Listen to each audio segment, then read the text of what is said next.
और वफादारी के साथ इस्लामी जमहूरिया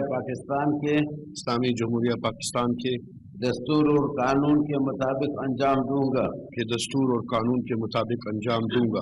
ये कि मैं supreme judicial council supreme judicial council के मरवजा ज़ाब्ता अखलाक की पाबंदी करूंगा की पाबंदी करूंगा। ये कि मैं अपने ज़ाती मफाद को अपने सरकारी काम या अपने सरकारी फैसलों पर असरअंदाज नहीं होने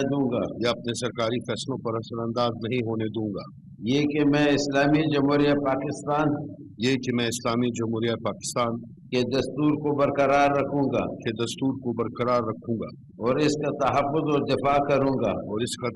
दिफा करूंगा और ये कि मैं हर हालत में हर किस्म के लोगों के साथ बिला खौफ और रियायत बिला रग़बत व इनाद कानून के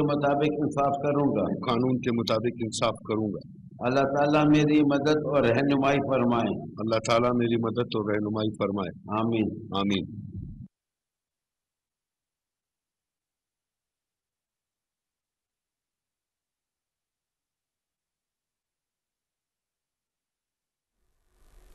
कायम मकाम chief justice Balochistan high court की तकरीब हलफ बर्दारी। मोहम्मद कामरान खान मुलाखेल ने हलफ उठा लिया। गवर्नर बलूचिस्तान जाफर खान मंदोखेल ने उनसे हलफ लिया। हलफ बर्दारी की तकरीब में जजेस, सीनियर वकला और बड़ी तादाद में लोग मौजूद हैं। ताज़ा तरीन मनासिर इस वक्त पाकिस्तान टेलीविजन पर हम आपके साथ शेयर कर रहे हैं। कायम मकाम chief justice Balochistan high court Muhammad Kamran Khan Mulakhel ने हलफ उठा लिया है। गवर्नर बलूचिस्तान जाफर खान मंदोखेल ने उनसे हलफ लिया है। कामरान खान मुलाखेल कायम मकाम chief justice Balochistan high court होंगे। उन्होंने अपने ओहदे का हलफ उठा लिया है। गवर्नर बलूचिस्तान जाफर खान मंदोखेल ने उनसे हलफ लिया है।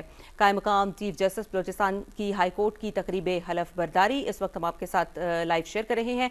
कामरान खान मुलाखेल कायम मकाम chief justice Balochistan high court होंगे। उन्होंने अपने ओहदे का हलफ उठा लिया है।